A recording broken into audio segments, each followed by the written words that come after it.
welcome to Trusty Chords, the podcast which aims to celebrate music and those that create it. For about 15 years now, Adelaide has been home to a stellar outfit called Raccoon City. Though not exactly trailblazers of the screamo and post-hardcore genre in the city, for a while they were arguably one of the most prominent, setting themselves apart as a leading figure within those circles at a time when the genre du jour was a breezy indie rock. Personally, Raccoon City were one of those groups that became rather formative for me during the time I would find myself at gigs in Adelaide.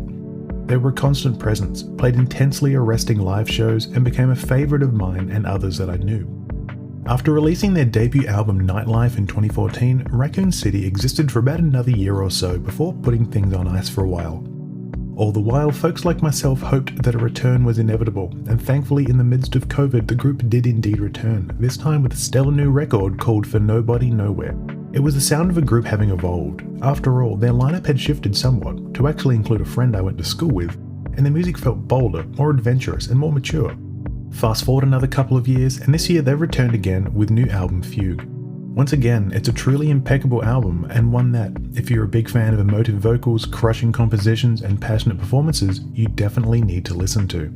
At the front of the band is Levi Cooper, the vocalist of Raccoon City, which he co-founded with brother Dylan. Over the years, he's been in a number of bands, a number likely too big to truly do justice to. But this week, he's managed to find the time to have a chat to me about his most notable band ahead of their new record. Frankly, it's just great to have more folks with South Australian accents on the podcast. Anyway, I strongly urge you to check out Raccoon City's Fugue, and once you're done giving that a spin, have a listen to our chat, and I'll see you at the end of the episode for some general housekeeping.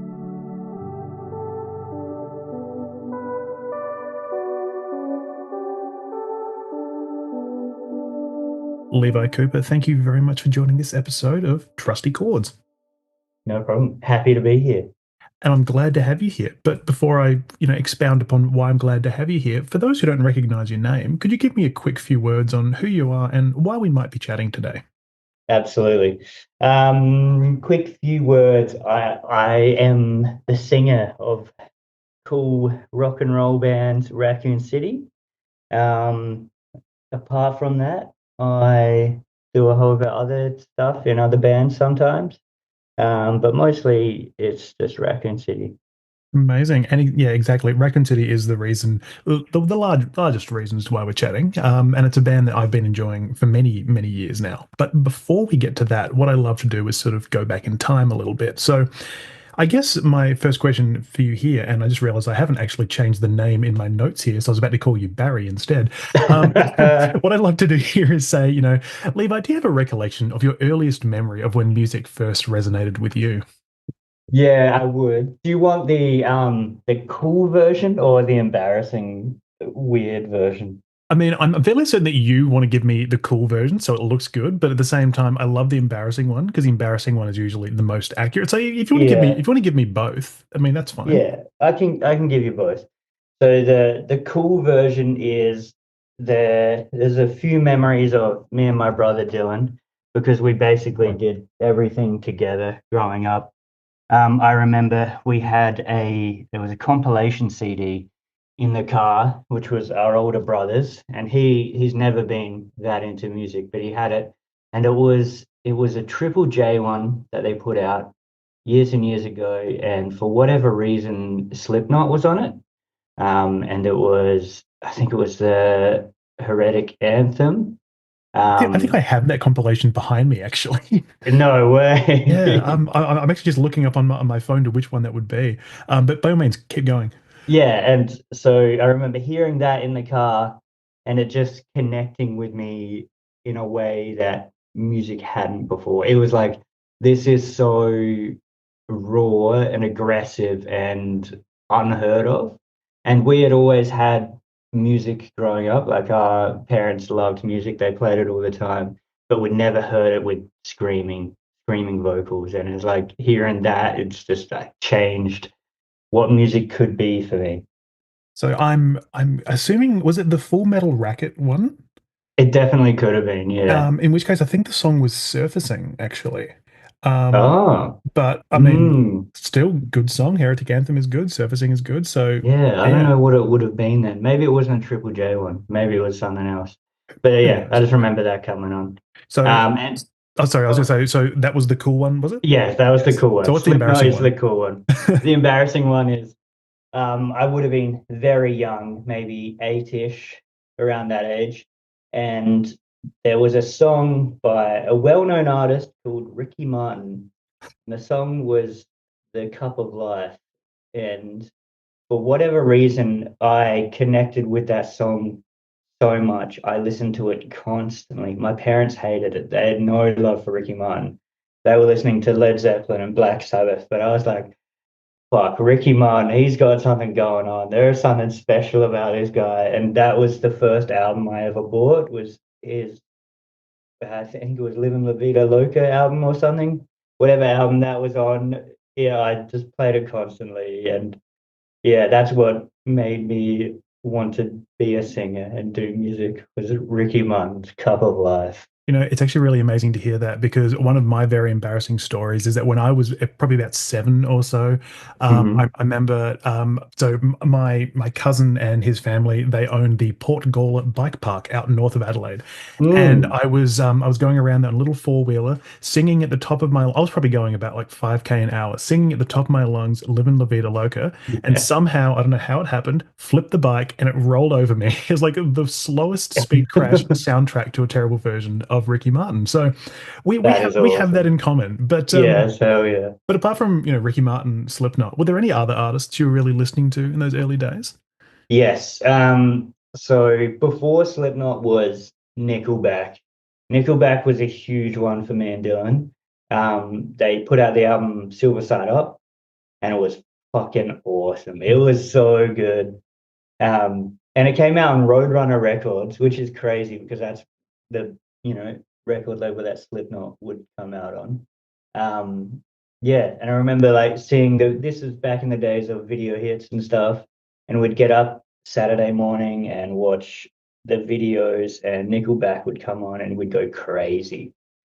Yeah, Uh, Nickelback was a big one. Still is. Still love that album. I mean, it is actually really good. I mean, they're definitely a band that get a lot of hate, but I mean, Yeah. I remember at some point, it would have been my mother won a copy of Nickelback's album before that, or one or two albums before Oh that. She yeah. won it through Triple M Adelaide, and I think it was the album The State. And there's actually some really good songs on there. Like, if anyone who doesn't like Nickelback wants to be sort of convinced otherwise, and this probably won't do any convincing to anyone, but The State is a good album to check out, I feel. Yeah, yeah. I But think they go pretty hard. They put out music recently, and it's actually hard as hell. Like there's proper metal songs on there. It's so sick. I've definitely sort of been a little bit deterred by a lot of the hate that they've got. Like, I've never particularly hated them. I've just looked at them Mm, sort of with a bit of a side eye because I'm like, how can everyone be wrong? And I've sort of been, brainwashed a little bit, but I definitely enjoy going back and listening to their stuff. yeah. But I guess, you mentioned before having this love of Ricky Martin, which is one of the only times I've ever said that on the podcast. So this love of Ricky Martin and making you want to be a singer. So how did you actually get into playing music from there? So from there, me and Dylan both started music lessons at school. So I started playing the drums. It would have been from maybe 12, like year seven in school. So yeah, 11 or 12. And my parents bought me an awesome drum kit. It was like a 12-piece Pearl Export, huge drum kit, had double kicks, way too big for me. I didn't know how to play anything. And Dylan got a guitar from there, and we've been playing together since we were very young, still in primary school. But yeah, drums was like my first instrument that Okay. I learnt. Amazing. Yeah, So obviously having the double kick, were you sort of inspired to do a bit of Saint Anger work, just channel Lars Ulrich and just ruin every album or yes, yeah. yeah, absolutely inspired. I actually loved Saint Anger. It's so embarrassing, but for whatever reason, we hadn't really listened to that much Metallica before that. And Saint Anger was like, it was actually awesome. I loved the shit snare sound. It's Actually, so bad I'm that so it's glad to so hear you good. say that, actually, because I almost feel like a social pariah when I say that I really like Saint Anger. Yeah, Um, it's awesome. it's so good. I mean, even like I remember actually listening to the title track, Saint Anger, and I Hmm. don't know what it was. I would have been 16, 17, or something, listening Yeah. to it. And specifically the second time that James hits the chorus, it gave me Hmm. chills for some reason. And I Yeah. remember thinking, oh, this is like really, I just need some like walking at night in the rain sort of thing, feeling really like, emotional here. But then Yeah. I look back on it and I'm like, it probably wasn't that special. But yeah, but it hits hard, doesn't it? It can be really good. Yeah, yeah. I think there's something sick about it. And I remember when it came out, we had like a fair few metalheads in our class because we were in the specialist music class in school. And they were all like, "This is so fucking shit." It was like, "Nah, man, it's awesome."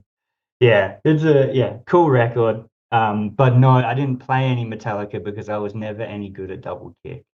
Because in school we had one drum teacher and he taught a class of 12 students at a time. So I never had individual lessons. Right. And he couldn't play drums very well. So he was never able to teach us how to play double kick. So I never really learned, which Right. is a bummer. Oh, well, there's still time, I'm sure. There is. I've actually been trying lately. I bought a double kick pedal. I've been trying to get my chops up with the double kick. Well, I'm sure there's always room on the Raccoon City's fourth album. But that's Hmm. a little segue because, I obviously know you because of Raccoon City. But did you have any bands before that one at all? Tyler, how much time do you have? I mean, feel free to give me the full rundown if you All need. right. Because me and Dylan started playing music together very young, we've had many, many bands. There were some which never actually did anything. There was Dark Hell Nights and Kettle of Spoonfish. But the first proper band probably would have been Spine Leash. Okay. This is when we were at Victor High School. This was with a few other metalheads in class. I played drums really badly on it. Dylan was the vocalist. He was screaming and playing guitar. And that was bad metal, bad high school metal. And from there, we had a few other bands. We had one called Dirk Justice Online, which was a pop punk band we did. Hmm. Dylan singing, I'm playing drums. We then did a country-ish band called Like Braves, where we ripped off Murder by Death, um, which was pretty sick. And around that time would have been when we started Raccoon City as well, with some friends from TAFE. So just after high school, we went to music school at TAFE and we met Eli there and Nick and Brody, and we started Raccoon City with them. There's probably 100 other bands in between there that just never did anything. Like we had a metalcore band called A Death in Venice, which is the first one I sung in, Hmm. which was truly awful. Like Parkway Drive, Prom Queen worship band, which sucked. Um, and 100 others. Yeah. Oh, there was one called Land Monster Strikes First where we did concept records about the video game Dead Space. Okay. Um, yeah, a lot of them never saw the light of day. I do remember actually seeing the name Like Braves around the place. Mhm. I mean, I don't remember where I sort of would say, but it would have just been like, some of the Facebook posters and everything. Yeah, yeah, we did like all the folk music nights and stuff in Adelaide, like Get Folk and stuff like that. Great name. Yeah. Yeah, yeah. So then, so Raccoon City, when exactly did that start? Was like 2010 or something like that? I'm just trying to think chronologically. Yeah, I think it was around 2010, 2011-ish, around then. Right. So then, if you had all these other bands, what exactly was, I guess, the focus or the goal with a band like Raccoon City? Like, what was it that you were trying to get out of this project that you couldn't get with the likes of, I'm forgetting all the other names right now, like Death in Venice or something like that? Yeah. Well, so this one was a more serious band. We had people who could actually play their instruments without us teaching them, because all the other bands were with people from Goor or Victor, where they didn't necessarily know how to play their instruments. They could hit a couple of open notes, and then we would have to guide them with the rest. But Raccoon City was like, this is people we knew through music school. They could all play their instruments. They were really good at their instruments. And this is also when La Dispute and Pianos Become the Teeth first released their albums. Yeah. And we heard that and we were like, fuck, we got to copy these guys. So yeah, we were just trying to push ourselves musically, I guess, but also do something that we hadn't found anyone else in Adelaide doing. We hadn't heard anyone else in Australia necessarily doing. Um, yeah, that was the main focus of it. So basically, Raccoon City was just supposed to be a bit of a La Dispute rip-off right from the start. Yeah, absolutely. Cool. See, I think it was, I can't remember when it was. It was a few months ago now. I actually interviewed Jordan from La Dispute for this podcast. And Yeah. I wish I knew that ahead of time so I could have said, hey, you want to get angry about people copying you? Here's a band for you. But sadly, I didn't know that at the time.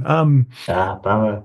Oh, well. So actually, I should also ask. So in the initial days, the band obviously had a lengthier name. Now, I don't think there's Mhm. any ever an actual statement about it, but I always assumed it was shortened to avoid any reference to law enforcement. Basically, well, was that the case? Yeah, that's the case. Yeah. Yeah, around the time that everyone started realizing cops were shit, and Yeah. we started realizing that, we were like, nah, we should probably drop the name. Yeah. But we didn't want to completely change the name because we'd spent 10 or so years building up, you know, a name for ourselves. So yeah, that was the easiest way is to just drop that.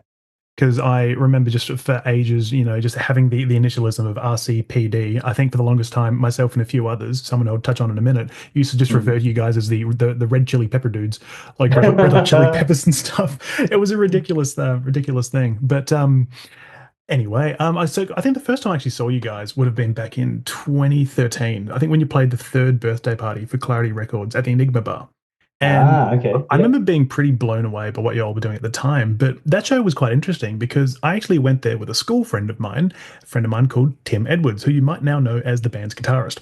So Oh, because yep. I think if you ask him, he says that I convinced him to go, but I think it was the other way around. But I Yeah. mean, what were sort of those early days like for the band? Because you mentioned before, like, it didn't feel like anyone else in Adelaide was really doing that sort of thing. So did you feel like you were a bit unique? Yeah, we definitely did. We did eventually find other people who wanted to do similar stuff. Like we found Nebraska and Weightless and some of those people. But they were more serious about the screamo side of it, where it's like all these maybe uh, less well-known bands that they were all worshipping, which we liked. Like I love all the screamo bands, but they weren't all right with the newer stuff that was coming out, like Pianos Become the Teeth. They were like, oh, like no, it's a bit mainstream. Probably not in those words. They were really nice and always very kind to us. But yeah, they were more that side of it. We did, yeah, eventually find some people who we got along with and we loved their music and we loved playing with. But we also did feel very secluded and on our own. Like we never really fit into the overall screamo scene. We never felt that accepted. But everyone was still super nice to us. But I guess musically, we just like weren't quite it for them. Yeah, right.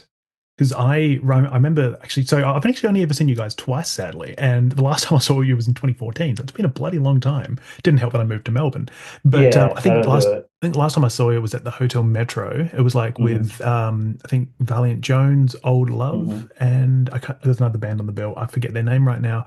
But yeah, I remember even just then thinking like, this sort of feels like there aren't too many other bands doing this. I mean, Yeah. obviously, there were other bands in the world that did this, but it didn't really feel like Adelaide was a huge hotspot for it. But I guess in the last decade plus, has there become a bit more acceptance of the genre, or are there more people doing it around Adelaide now? I think there's definitely more acceptance.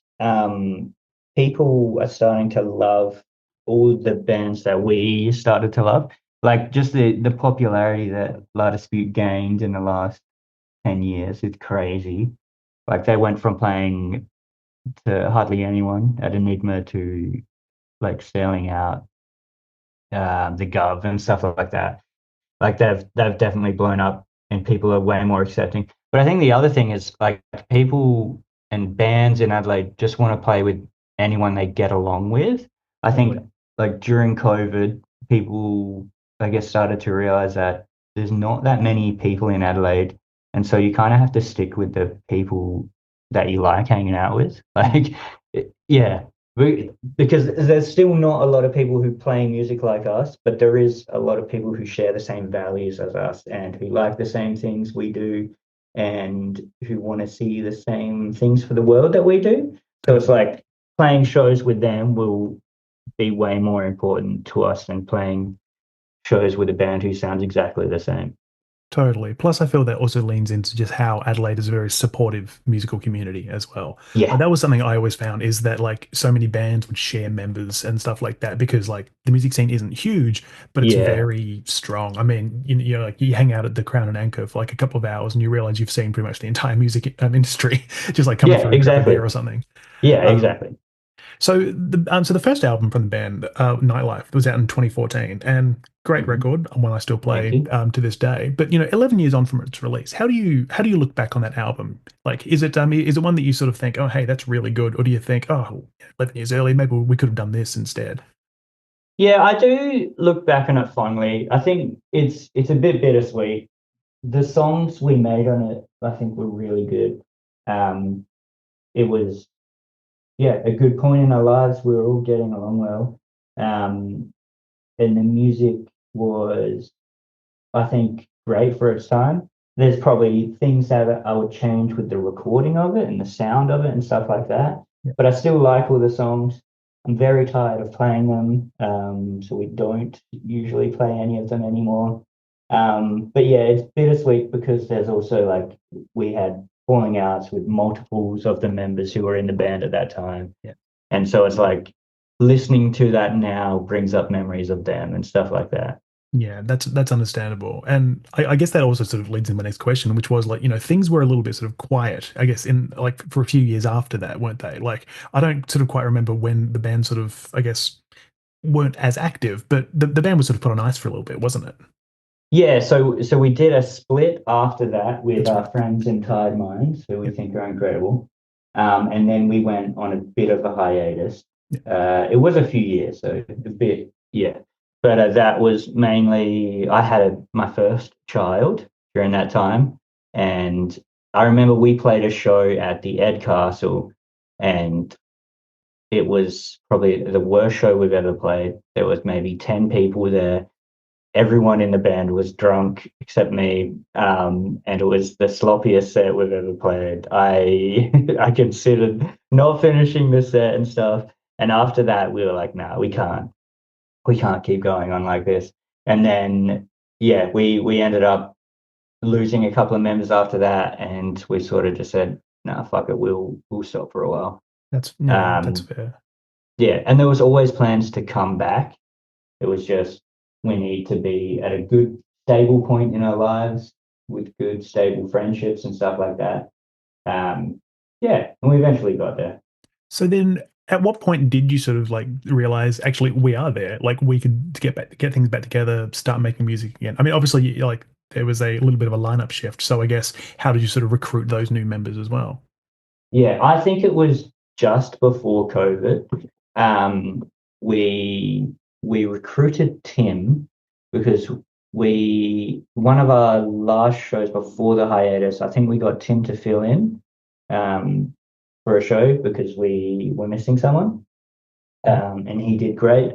And Tim he's got a very peculiar internet presence, which we love. And we knew we would get along with Tim so much. We had started hanging out with him regularly anyway. Like he became a close friend, and he was kind of a shoe in to join it when we were thinking about restarting. And then Mariah also joined because she was playing bass in Noah's at the time, which is another one of our bands, which we sort of did while we were on hiatus with Raccoon City. Um, and she's married to Dylan. She's like all of our best friends. And so she was like another shoe in. We were like, when we can start Raccoon City because we got Tim and Mariah now, and it'll be easy. And it has been. Amazing. So I mean, everything like the fact that the band has continued on since then, like it must feel like everything feels pretty good within the confines of the group, right? Yeah, and it does. It like this feels like the most set in stone we've had since we started. So then I remember hearing you guys come back in 2021 with Nobody Nowhere, and I say come back in 2021, and I mean with recorded music, and I Yeah. was just so stoked. Like I don't necessarily like the connotation, but to me it felt like the album was more mature a bit. Like it almost felt like it all grown up a little bit. So obviously there was a bit of the shift in the lineup and all that sort of stuff. But I mean, how does this record sit with you in terms of the band's discography? Does it feel more mature? Does it feel like a comeback album? How do you look at it? Yeah, I can definitely see it as more mature. I mean, we wrote Nightlife when we were in our early 20s, and then For Nobody Nowhere was like early 30s, and it's like so much changes since that first record. Like we we were much more, I guess, secure in who we are as people as well as musically. Like when we were doing Nightlife, it was like, oh, we need to sound like this, we need to do these bits, all of that sort of stuff. But with For Nobody Nowhere, it was like, no, we can just do whatever we want. Like we know what we want to sound like, we know like what we like, so we're just gonna do that. And yeah, lyrically and stuff, it was a lot more mature for me. Yeah, it touched on stuff that didn't really touch on in Nightlife. Um, yeah, it's definitely a comeback record for us. And what a comeback it was. I mean, it was definitely one of my favorite albums of that year. It felt Thank you. so good. I mean, even listening to it again this morning, actually, because like a bit of a spoiler alert, I listened to the new album this morning, then I listened to the one before that. Didn't listen to Nightlife, but that was just because of time restraints. But it's such a good album still. It stands up, and I mean, from memory, it got quite a good response from people. Is that the case, or am I misremembering? Yeah, I think it got a great response. I can't really think of anyone who didn't like it, which maybe that's my selective listening, and I didn't really engage with anyone who didn't. But no, I think it got a great response. We were really surprised at how positively it was received.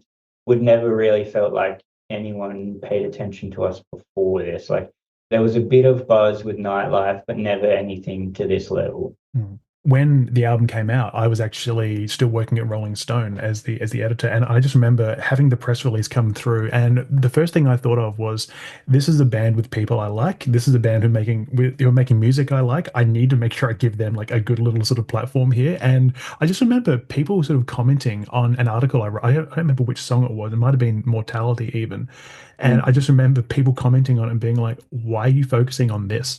And I'm just like, that's the Rolling Stone crowd for you. They don't want anything that's not Led Zeppelin. Yeah. They wouldn't even go for Ricky Martin. um, but yeah, I mean, I think apart from the Rolling Stone crowd, people seem to like it, which was really good.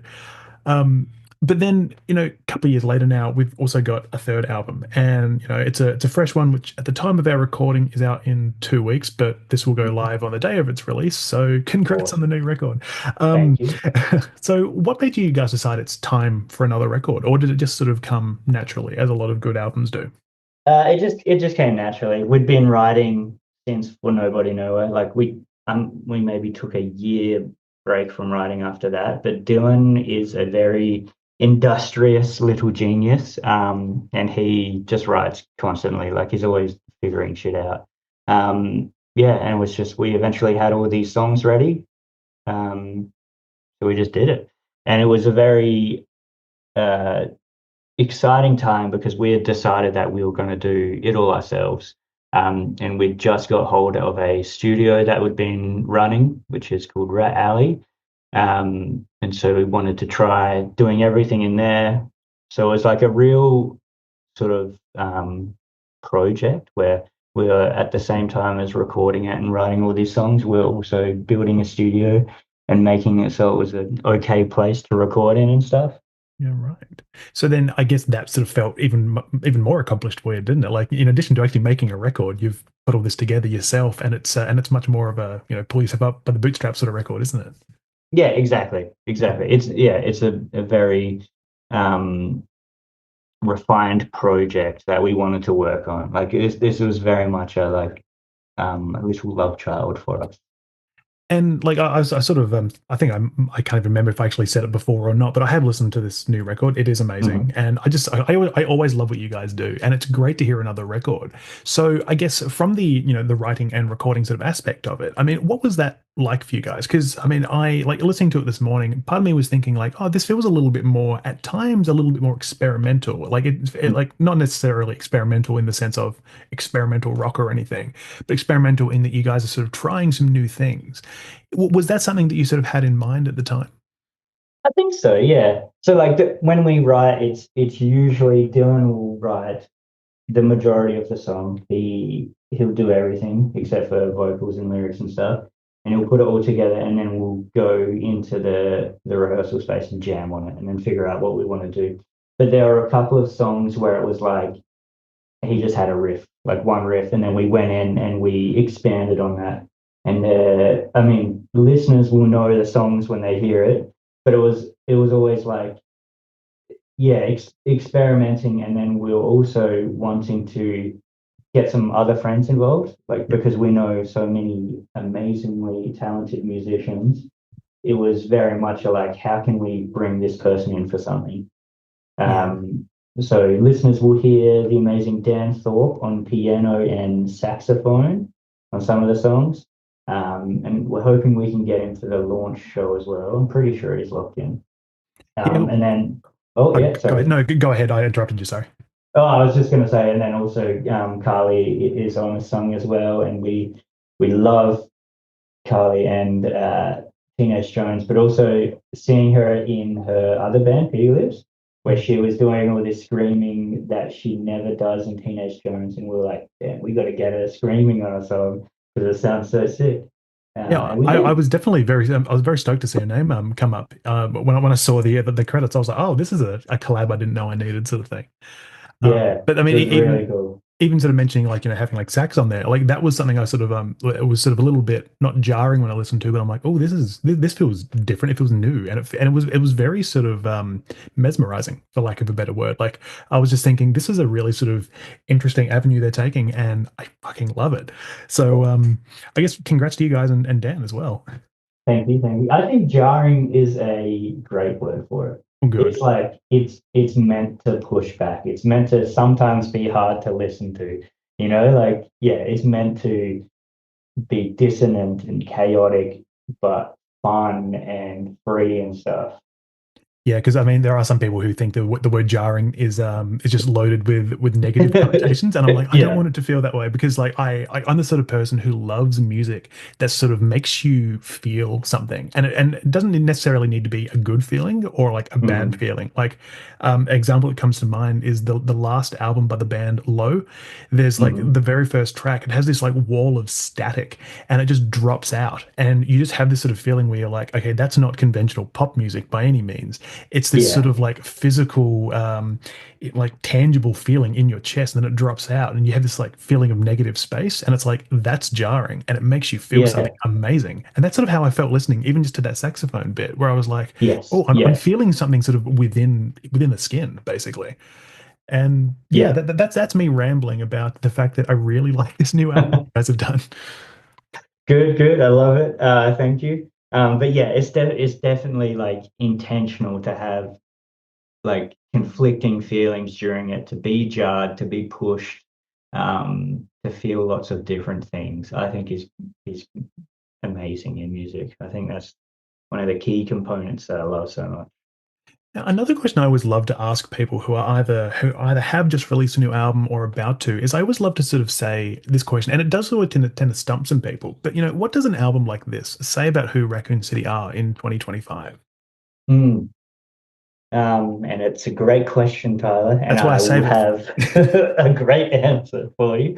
I think what it says about us is we we love to play music, we love to write songs, we love to have fun, but we also can be serious. We can push boundaries.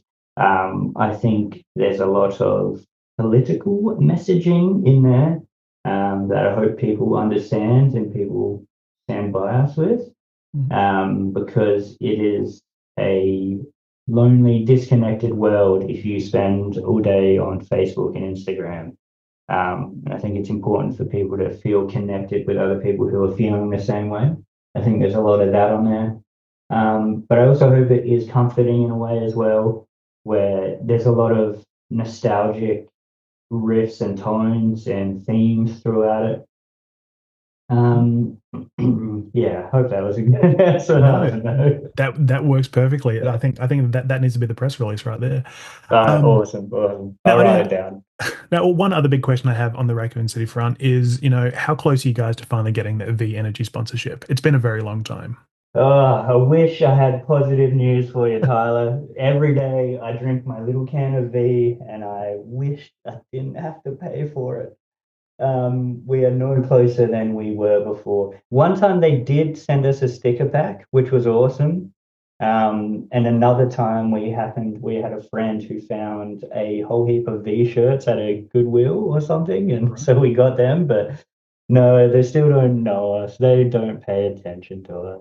Well, I'll Um, I'll see if I can tag them in the post for this one and see if I can finally nudge them. I mean, please you do. guys haven't been able to do it. I don't think my versioning podcast will do anything, but you never know. Uh, Yeah, maybe now, this year's the year, you know? yeah, well, I mean, 2025, it's what I mean, there's a five is V in the Roman numerals, so it's all got to work That's out, doesn't it? true. That's Yeah, very true. exactly. I totally forgot what 2020 would be in Roman numerals, so No, I got no I idea. got close and sort of veered off at the Yeah, last section. yeah. Um, so you also mentioned at the start, like in addition to Raccoon City, you also sort of do some other music as well. Mhm. What else are you doing? Not a lot. Well, so me and Dylan, we are doing a little project we call Dad's Ute, Mhm. which is us playing, I don't know how to describe it. It's like off kilter pop punk, I guess, or like rock in the style of Royal Headache, early Joyce Manor, like that sort of thing. Yeah, cool. Um, we're doing that. I'm playing drums on that, which is fun. And we're starting a record label called Group Chat Records, um, just to release our stuff on and to showcase our friends who we think do amazing stuff. Um, that's it at the moment musically. We'll see if anything else comes up. Dylan and Mariah are going on a baby hiatus soon because they're expecting a baby soon. So I'll have more time to do other stuff. We'll see if I get bored enough to create other stuff. But yeah, that's it at the moment. So it's basically a case of like, because I think it's what April you guys have got a couple of shows. So it's like, Hmm. if you want to see Raccoon City, now's the time to do it for the Yes. immediate future. Yeah. That's my little plug for the shows right there. Thank you. Thank Um, you. you did mention before, like the record label, for example, wanting to celebrate some of your friends and everything. So because Hmm. I always love to chat to folks with South Australian accents, I should ask, Hmm. who are some of the other folks in Adelaide who you feel are doing some really great stuff at the moment? Great question. Great question. The biggest one for me at the moment is Twine. Mm, They put out the one of the best albums of the year. Oh shit, was it last year or early this year? I think it was late last year, December. Um, they are so amazing, so groundbreaking and refreshing to hear. If you haven't listened to Twine, listener, please go check them out. They're so cool. Um, and then our friend Vanessa, doing Case Kaya and all their other bands. Um, yeah, like also War Room, mhm. uh, Workhorse, anything Ricky Albeck does is awesome. Same with Jason, anything he's doing is awesome. Um, and probably the biggest one is Colorblind. Just anytime I get to do anything or listen to anything Colorblind does, that's awesome. They're Oh just yes. such a good band, such amazing, beautiful people. Yeah, no, they are a truly wonderful band, and you mentioned Jason before. I'd lucky to have Jason on the podcast last year. I was supposed to actually Yes. have Ricky on end of last year, but it didn't quite work out. So he's on the to call list. That'll happen at some point. Okay. But Yeah. Yeah. I just there's just the whole fact that being from Adelaide myself, I'm just like I need to like focus on as many South Australian folks as I can, just because my musical love still remains in the city of Yes. churches. So Your you can't go roots. past Yeah. it. Yeah. Yeah. Oh yeah, on that note, the Street Legal EP. Oh my God. I Right. listened to the episode from last week, although the Last timing week, will yeah. be weird. Yeah. Yeah, that's it's so cool. And also anything Max is involved with, that guy is so talented. Yeah, I'll listen to anything he does. Oh, absolutely. I mean, well, we could honestly just be talking about hours about the great Adelaide musicians there are, and I mean, not only the great Adelaide musicians of current, but time gone past as well, because there are Mhm, mhm. so many great bands that have just disappeared over the years. I mean, like you like even mentioned bands like Nebraska and Weightless, for example. I've still got their Yeah, records on my shelf, and I'm just like, I just wish I could go back and revisit the experience of seeing them live and stuff like that, because they yeah, did such great work. yeah, they really did. That was so awesome. Yeah. Yeah, yeah, I wish they would come back. Oh well, we can keep our fingers crossed, but I guess Yeah, don't hold our breath, maybe. yeah. Well, I feel like I should get down to the portion of this podcast from which its namesake is derived. So, listeners would know that Trusty Chord sees me follow the 1, 3, and 5 structure of a standard chord, and I ask about one artist that has impacted you, 3 albums that have influenced you, and 5 songs you can always turn to. And as I always say, it is a very wordy explanation, but I am going to make this, of someday, get this down to a nice brief elevator pitch. But my first question for you here, Levi, who is the one artist that has inspired you the most, whether it be personally or creatively? Yeah, I had a big think about this. There were a lot to choose from. It was a hard decision, Tyler, but I think I finally come down and I'm going to lock this in. It's going to be La Dispute. We mentioned them earlier. Yeah, just ever since hearing them that first time, they've stuck with me. There's something about the way they make music really resonates with me. It's a truly wonderful band, and I've actually started realizing lately that the amount of times I'll respond to someone's choice by saying "truly wonderful," it's a little bit dizzying how often I say that. But I mean, it's because people like yourself come up with these great choices. I mean, they are truly a brilliant band. Like I remember the first time I listened to them would have been probably back in high school, and I just sort of thought no one else is doing anything like this, or at least no one's Yeah, doing it that I'm hearing.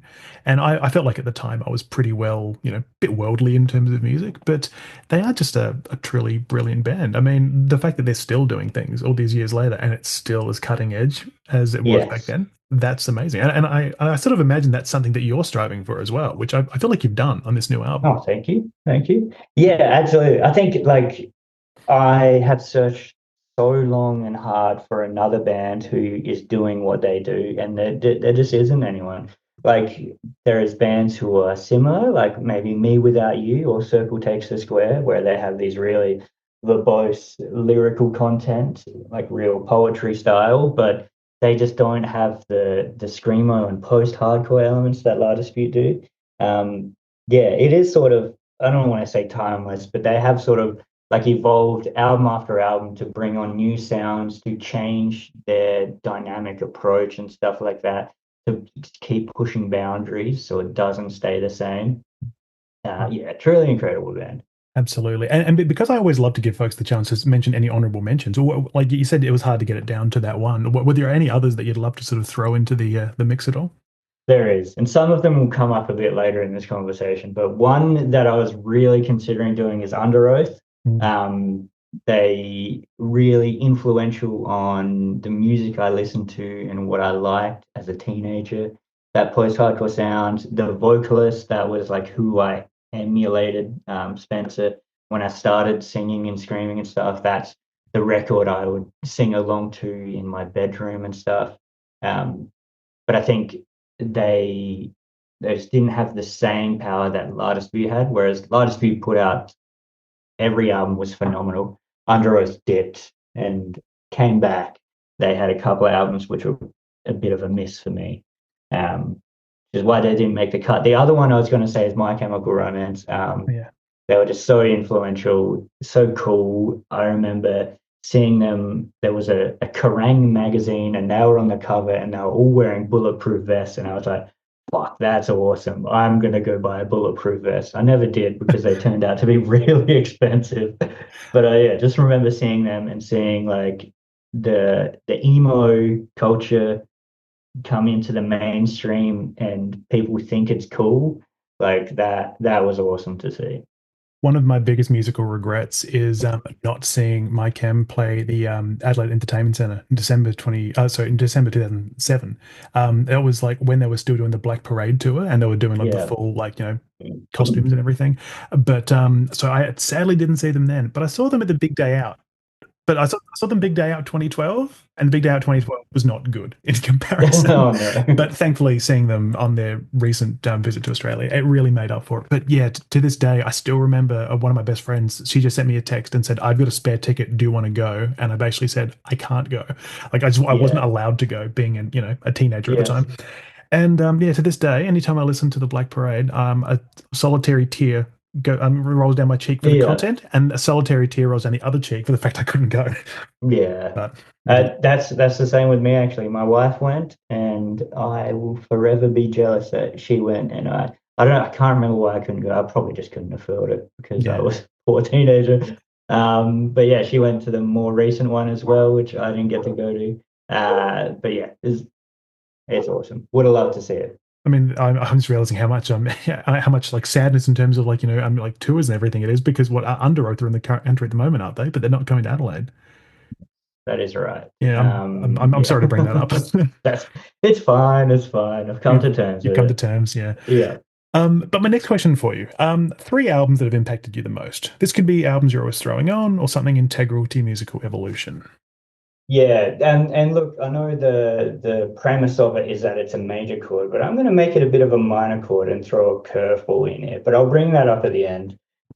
So the three albums, I had it on a list here. What did I say? I said the first one would be Pianos Become the Teeth That Lack Long After. Um, Such a phenomenal record, and to me, it really showcased how to actually be vulnerable in songwriting. There's a lot of music where they will say vague things about heartbreak and stuff like that. But the way they did it, where it's just so front and center, so literal and so raw, it's like hearing that, it like shattered me. I was like, this is phenomenal. Like, how can anyone top this record? Like it, and I still kind of feel like that. It would be in my top three records of all time, I think. Um, Hearing the way this man is mourning for his father. Yeah, it's crazy. It's crazy. You don't get music like that. Like that, it's a once in a lifetime sort of thing, I think. Well, just so you mentioned like the vulnerability, like that's something I always tend to ask musicians when they make an album that is very vulnerable, and that's something I'm surprised I didn't ask you about as well. Is like from a music making point of view, like do you find it hard to be vulnerable, like, or is it something that you've sort of like come to sort of or has it come easier? Because obviously the sort of music that you make, it's a very raw sort of thing. Yeah. There are a lot of emotions at play, and I can only imagine doing that in front of people or writing music for and to perform that in front of people later. That could be very difficult. Yeah, it is. Maybe not in the way that you're expecting it. I think it is hard for me to be that vulnerable just because I live a very privileged life. I have a loving family. My parents were always kind to me. I've had a best friend since birth. I'm in a really happy marriage. So I think finding the things to be vulnerable about is hard. It actually came easier this time because I've been working in an industry where you see some of the most heinous shit imaginable, and just some people really going through the worst of the worst. So I drew from that a lot. There's a particular song on the new album called Daniel, which I will probably cry when playing it live. We'll see. Um, yeah, it is hard sometimes. I think I'm pretty good at disconnecting from things. We'll see how that goes with the new stuff. We haven't played any of the particularly raw songs live yet, so we'll see.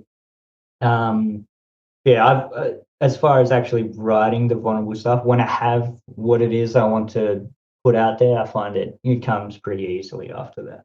Right, yeah, because I tend to always find that a lot of artists, like especially ones who might live a bit more, of a privileged life, as you sort of mentioned, it can become very difficult. But at the same time, everyone does feel these sort of universal feelings, which you do put into music, and you sort of realize that this is sort of the core of the human condition.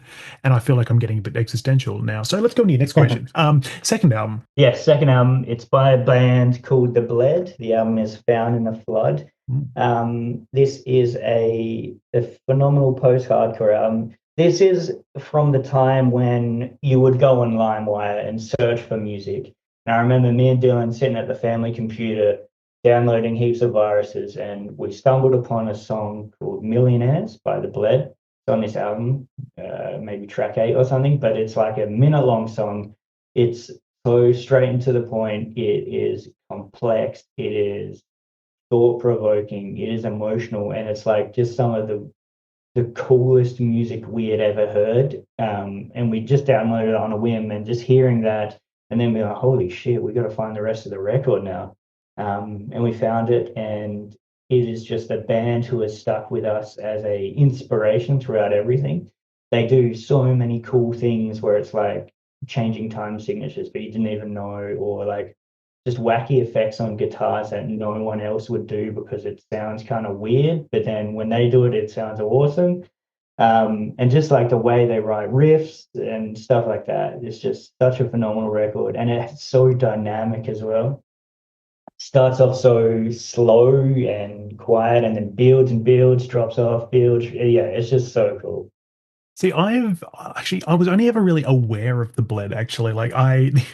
it's almost embarrassing to admit. I only know of one of their songs, and I know about it because of Guitar Hero 2, Yeah, which awesome. was "You Should Be Ashamed of Myself," and I mean, Yeah, great song. But yeah, they were never a band I actually got to sort of explore. So actually, a little bit like Pianos Become the Teeth as well. I'm only sort of aware of yeah. that one album that you mentioned. So I'm actually very excited to dive into this one by the I, Bled and see what it's all about. Yeah, I think definitely check it out. I feel like they were a band who got passed over by the majority of people. I think the vocals aren't what people are expecting of the genre. They're not very refined in a screaming style. They don't have the same qualities that other vocalists at the time were doing. Like if you listen to Spencer from Under Oath and James from The Bled, they're so clashing. James sounds so weird and freaky, but it feels so cool to listen to it. It's so unique. And just the way they write the vocal melodies and stuff is really cool as well. Like it's not pristine, it's not calculated. It's like someone pouring their heart out and they're trying to fit the words in, but they don't know how, so they're just winging it and it's working. Amazing. I mean, I also just love vocalists who have like I mean, I mean, you use the word weird. I'll use the word weird as well. But I was going to say Yeah. unusual Yeah. manners of singing, and that's something that always just really it always draws me in. And I also notice that it tends to alienate a lot of my music loving friends when they say, Yeah. "What the hell are you listening to?" But I'm like, Yeah. "Nah, give it time. It'll grow on you." Exactly. So yeah. And what would your third album be? The third album. Now, this was the curveball I was talking about, Tyler. So I picked, it's not necessarily an album. It is a live performance. It is an audio tree session, and this is by the band Pine Grove. Okay. It's the audio tree live they did. I think it's 8 songs.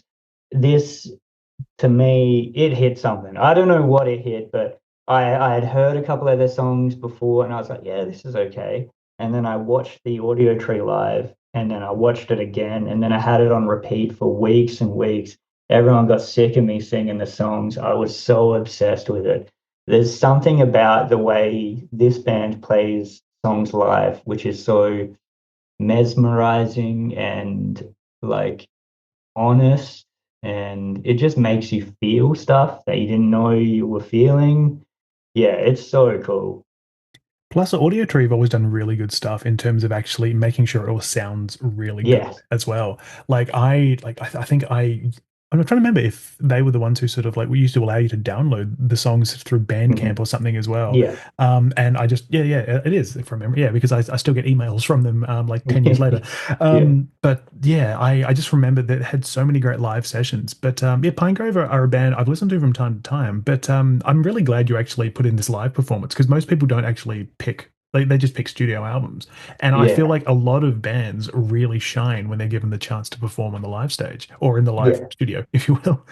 And that's absolutely one of those bands. Like it sounds better. The live session sounds better than the studio recordings. They do like a lot of lo-fi stuff or bedroom albums, and it's like this is a phenomenally engineered session. It sounds so good, and they play so well as a band. Like it's so tight. And they do all these things where they slow down together, they speed up. It's like it's so dynamic. It's really cool to listen to. Amazing. I'm really excited to check it out now. And Yeah. I mean, I gave you the chance for honorable mentions before. Were there any honorable mentions on the album front here as well? So many. I think My Chemical Romance's first album, Bullets, was a big honorable mention. Arctic Monkeys AM was also going to be on there. They're probably the big two I was umming and ahhing about. But no, they didn't make the cut. That's completely fair. It was funny. I was actually chatting on a podcast recently about My Chem's first album because I think it's the song "Cubicles" off that album. Hmm. I've obviously everyone always looks at My Chem as stalwarts of the emo genre, but to me, "Cubicles" is their one true emo song, and I'd love Yeah. to know if you feel that way as well. That's probably the emoest of their emo songs, yes. Mhm. I think they're such an interesting band. They started out as like really legit, in quotations in the genre. Like they were all from that scene.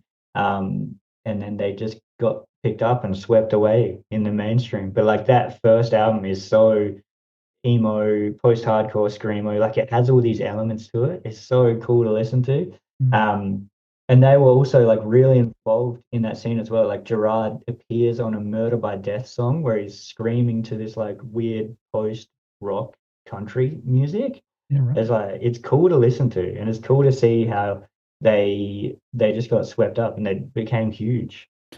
I mean, I'm so glad that they did because otherwise we wouldn't have all these beautiful musical memories of not being able to see them at the entertainment center back in Exactly. Yeah. 2007. So the last big question I have for you, I'd love to know the five songs you can always turn to, whether it be for comfort, for excitement, anything at all. Your five trusty songs, Yes, all right. This was really hard to nail down. which And is I still exactly why got you're it. totally fine to have the honorable mentions on the side as well. Okay, cool. That's good. All right. So we've been talking a lot about these post-hardcore bands from my youth, growing up as a teenager. One of the songs from one of these bands was from from first to last, Mr. Skrillex himself. Mhm.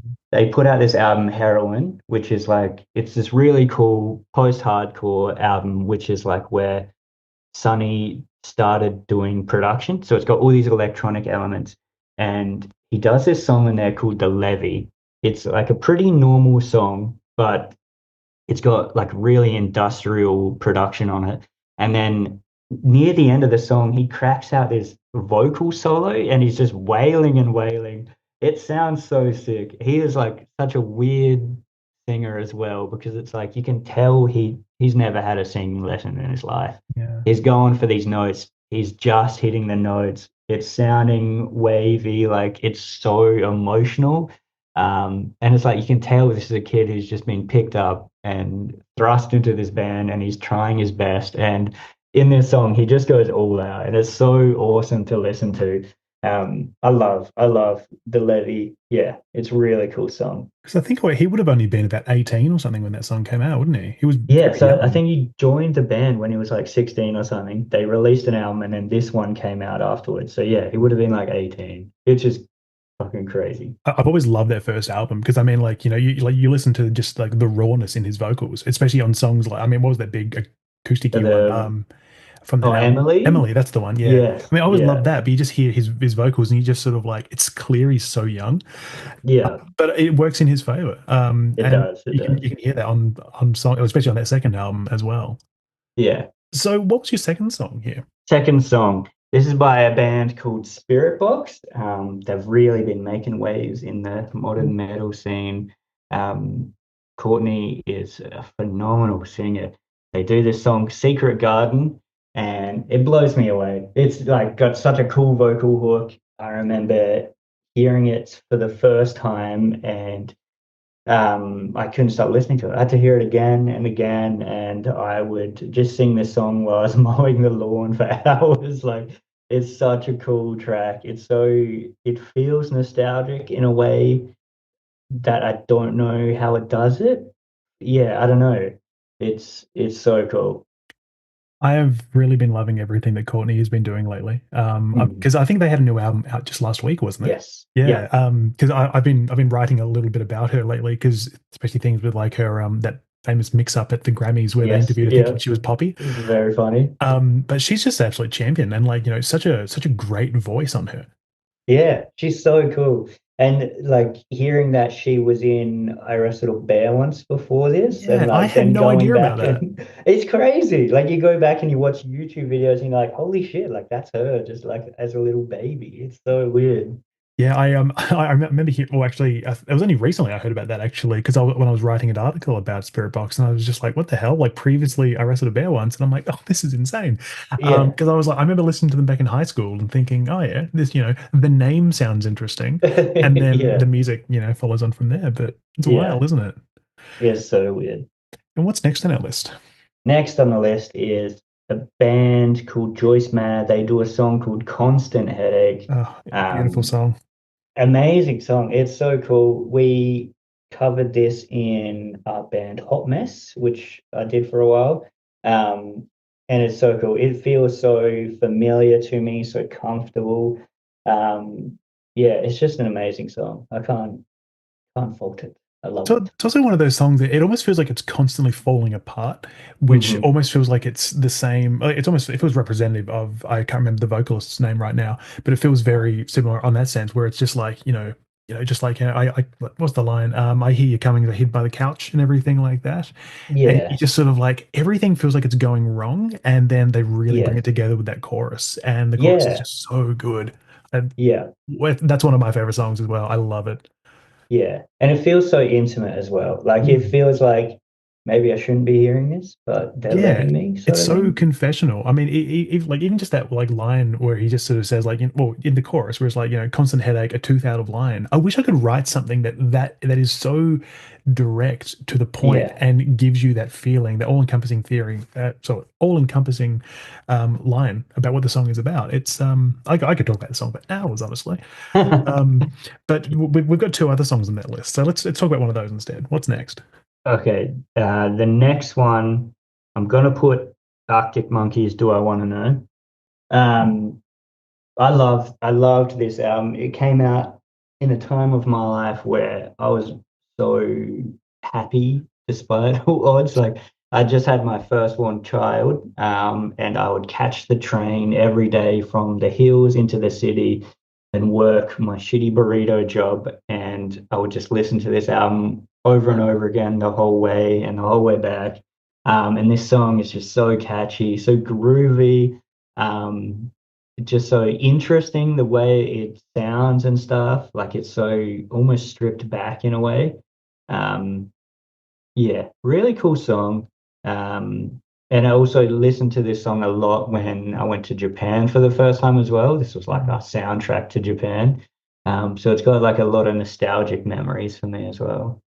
That whole album actually really surprises me, just how the Arctic Monkeys went from sort of being this like uber cool MySpace era band and having this like Hmm. really sort of decent career at the start, and then sort of reinventing themselves into this sort of like new era of cool. And Yeah, it's wild, really, isn't it? Like it's amazing that they've sort of had these two careers, and I guess maybe even now a third one if you look at that last album. yeah, And they just sort of keep delivering. But yeah, that song, I just feel is like the moment where it all changed for them, and it sounds like it's the moment yeah. where it all changed for you as well, really. Absolutely, yeah. And I'd listened to Arctic Monkeys earlier on in their career, and like it had been cool. Like I was like, this is cool. I listened to it a bit, but this one was like, holy shit! Like, I don't know what it is about it that is so good, but I love it, and I can't stop. And I think you also actually just unlocked a memory in my mind then of you mentioning your shitty burrito job. I'm pretty sure Tim and I once actually visited you to get a burrito Probably, one time. That's yes, yeah. that's a memory I had forgotten. Um, but we have one more song to go for on this list. So what would that song be? One more song, and we've mentioned this band a couple of times. The band is My Chemical Romance. The song is Drowning Lessons. It's off that first album. Um, this is a song that was me and my wife's favorite song for a while. I don't know if it still is, maybe. But we sort of bonded over this band, and we've been together for a very long time now. close to 20 years, I guess, maybe 17 or 18, something like that. And this was like the first band that we bonded over. And listening to this song and this album reminds me of that time in my life so much, where it's like being young and in love, just like the only cares you have are finishing high school, going to work, and then hanging out. Yeah, it's such a cool time in your life that you can look back on fondly. Yeah, and this song, it's crazy how cool it is. Like, it's so emotional, so raw. We covered it in Raccoon City for ages. It's like a song I always go back to when I want to perform. Yeah, it's just such a cool song. Truly is. And like I really feel like that first album is sort of overlooked a little bit in terms of I mean, we sort of touched on it before, just because of the fact that their later albums are the more pop Yeah, so more popular ones, I guess, rather than pop itself. But yeah, Drowning Lessons is a great song. I'd forgotten about that song actually till you mentioned it. And yeah, that was one that I always really found myself drawn to. The lyrics yeah. are really powerful, aren't they? Yeah, so powerful. It's so cool. And yeah, just like the delivery of those lines, like the way he sings it and stuff, it's like so raw and emotional. There's so much feeling in it. Yeah. I mean, even just like those closing lines, the whole, without a sound, and I wish you away. Sorry, it's Yeah. just so brilliant song. But do we have any honorable mentions here that you want to bring into it? And I'm aware this Yeah. this could be plenty. I'm sure. I did have two which were cut from the list at the last minute. So I had one which is the band Oso Oso. They Mm, do this song. I can't actually remember the full title. It's like This Must Be My Exit. Um, but it's like this short, like cool acoustic song, and something about his voice in it resonates me so much. It's like it's such a personal delivery and it really hits. I don't really like any of their other songs. Just like this one is just the one that does it for me. And I listen to it so often. And it's when I pick up an acoustic guitar, this is the song I play. Yeah, it's just such an awesome song. cool. I think I might need to check that out because I only know one of their songs. It's a song, "Reindeer Games," Okay, yeah. and it's like that to me. It's such a sort of what's the word? Like very well written, almost like pop rock song. So I'm very Mhm. interested to see sort of a different recommendation of their work. So I'm keen for that one now. Yeah, this one to me is more like maybe early brand new, where it's like pop punk, but not as commercialized. Like this is more raw pop punk, but acoustically, yeah, it's a cool song. Awesome. My other honorable mention is it's a song by Moby. Fuck, I'm forgetting the title now. It's like When It's Cold, I Want to Die, or something like that. Like the Oh, I grimmest song think I know title. the one. Yeah, I'm actually looking it up as we speak. Yeah, it's When It's Cold, I'd Like to Die. It's from his Yeah, Everything Is Wrong album, fittingly. yeah. And I'm not a Moby fan at all. Like I don't really know any of his music besides this one song, but this was on the Stranger Things soundtrack. Right. Um, Okay. and there's this the scene where it plays, it's like so crazy emotional. And I remember hearing this song like, fucking hell, man, this is slapping the shit out of me. Like, I gotta check this out. And I like looked it up, and then this is like the song I listen to when I'm sad, is I put this song on and I feel sad and I wallow in my sadness. Yeah, it's such a heavy, downbeating song. It's like makes you feel like shit, but it's Shout out to so the Stranger good. Things producers, for the decent soundtrack. Yeah, they nailed it. They Yeah. really nailed it. Actually, also just how you mentioned about like not really knowing much of Moby's stuff. I definitely would recommend listening to his Play album because that's an album Okay. I always put on for people because I think I think that was like the first album where every song was actually licensed for commercial use. So it's like you listen to the album and you're like, oh, I know this from this movie, I know this from this ad or stuff like that. It's actually Oh, that's awesome. it's a really weird nostalgia trip, but it's also such a very well constructed album. So I'd recommend that one. Hell yeah, I'll check it out. Well, I think that's all the questions I had for you today, Levi. So I just want to say thank you so very much for your time today and for being part of the Trusty Chords podcast. Not a problem, Tyler. Thank you so much for having me. Yeah, very grateful. Thank you for listening to Trusty Chords. If you listened to this episode and enjoyed it, I'd really appreciate it if you were able to take a few moments to like, follow, share, and review this podcast on your preferred platform of choice. As always, I'm over on Instagram and Facebook at Trusty Chords Podcast, all one word. I've also got a blog on my website, which is tylerjenke.com. That's TYLERJENKE/Trusty Chords Podcast, all one word. Over on the site, you can find a blog with entries about each guest and all of the songs that they picked for their episode, along with a playlist containing those songs as well. You can also find a link to the Buy Me a Coffee platform where you can throw me a few dollars to keep this podcast running, if you feel so inclined. I'd also like to share a brief apology for anyone who thinks my voice sounds a little bit bassy today. I'm currently in the process of getting a cold. But lastly, I need to thank Levi Cooper for spending time with me this week for the podcast. It was truly wonderful to have a chat like this about such a great record. But once again, thank you kindly for listening, and I hope to see you all again next week as I continue to celebrate music and those that create it.